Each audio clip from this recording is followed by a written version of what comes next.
Hello everyone, I hope कि आप सब बहुत अच्छे होंगे, बहुत बढ़िया होंगे। हम सब भी ठीक हैं आपकी दुआ से। तो आज है 24 नवंबर। Good morning. और देखिए सुबह का टाइम है और यहाँ हम लोग कूड़ा जलाने के लिए आए थे। तो चलिए ब्लॉग में लास्ट तक बने रहिएगा। और आपके अपने YouTube channel Aryan moment lifestyle में आपका स्वागत है। तो प्लीज़ सपोर्ट कीजिएगा और चैनल को सब्सक्राइब नहीं किया हो तो प्लीज़ कर लीजिएगा। बेल आइकन प्रेस करें जिससे कि मैं कोई वीडियो अपलोड करूं तो वो सबसे पहले आपके पास आए, उसकी नोटिफिकेशन आपको मिले और आप वीडियो को वॉच कर सकें।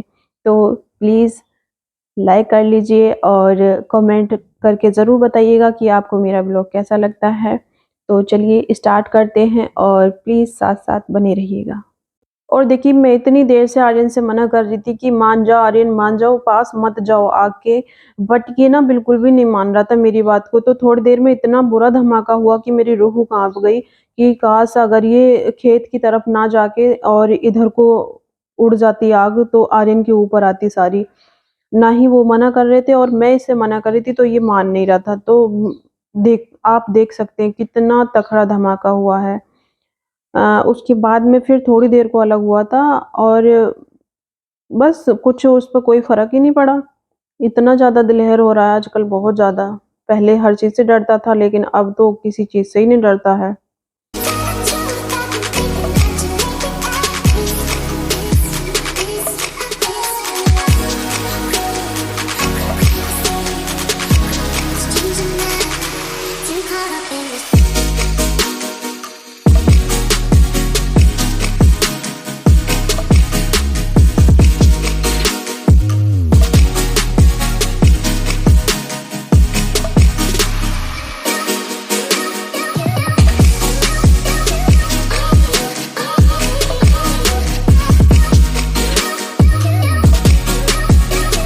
और देखिए सारी पत्ती और जो मतलब ये मतलब गन्ने की पत्ती होती है वो एक साइड को कर दी है। मैं भी पहली बार देख रही हूँ मूड़ा फूँकते हुए, मुझे नहीं पता था मूड़ा फूँकना क्या होता है। फर्स्ट टाइम देख रही हूँ मैं, तो मैं यही सोच रही थी। मैं बहुत ज़्यादा हैरान हो गई थी जब ये साइड में कर रहे थे पत्ती को। तो मैं ये कह रही थी कि अगर तुम सारे खेत की पत्ती इकट्ठी करोगे तो बहुत ज़्यादा थक जाओगे। पर मुझे नहीं पता था ये कोई टेक्निक है। तो वही ये कर रहे थे। उसे एक साइड में किया और फिर उसमें आग लगा दी। तो ये सारा काम फाइनल हो गया था खेत का। और उसके बाद मैं घर आ गई थी। तो देखिए घर जब मैं आई थी तो वैसे तो कोई काम नहीं था, खाना-वाना बनाने का कोई काम नहीं था। बट जब मैं आई थी तो 2-3 बर्तन पड़े थे सिंक में। तो मुझे ना बहुत अजीब-सा लगा। मैं कहा चलो एक काम करती हूँ आज सिंक साफ करती हूँ। तो देखिए बहुत ज़्यादा गंदी पड़ी थी सिंक। सिंक गंदी क्या पड़ी पड़ी थी, ये गंदी इसलिए रहती है जब टाइल लगाई थी, टाइल लगाने वालों ने तो ये पता नहीं किस तरीके से सिंक के आस-पास टाइल लगाई हैं। मुझे भी कुछ सिस्टम समझ में नहीं आता है। जहाँ जब मतलब मैंने देखी हैं जहाँ तक भी, बहुत अच्छे से सिंक के आस-पास टाइल लगी हुई होती हैं, बट यहाँ अच्छी नहीं लगाई हैं। तो जो भी है सब जभी ठीक होगा जब कभी टाइल लगेंगी किचन में। तो बस मुझे बड़ा गंदा-गंदा सा लगता रहता है जिस तरीके से उन्होंने टाइल लगाई हैं, तो मुझे अच्छी नहीं लगती हैं बिल्कुल भी। पर ये है काम चलाने के लिए ठीक है जो भी है।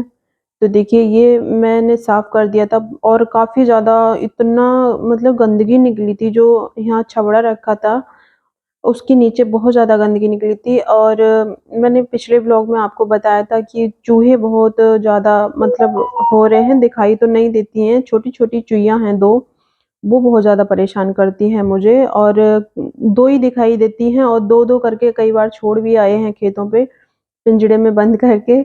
बट क्या है कि मतलब 2 छोड़ के आती हैं तो 2 और हो जाती हैं, दिखाई देने लगती हैं कुछ दिन बाद। मतलब कमी नहीं है चूहों की। तो बस उन्होंने ही हड़कंप मचा रखी है मेरे किचन में सारे में।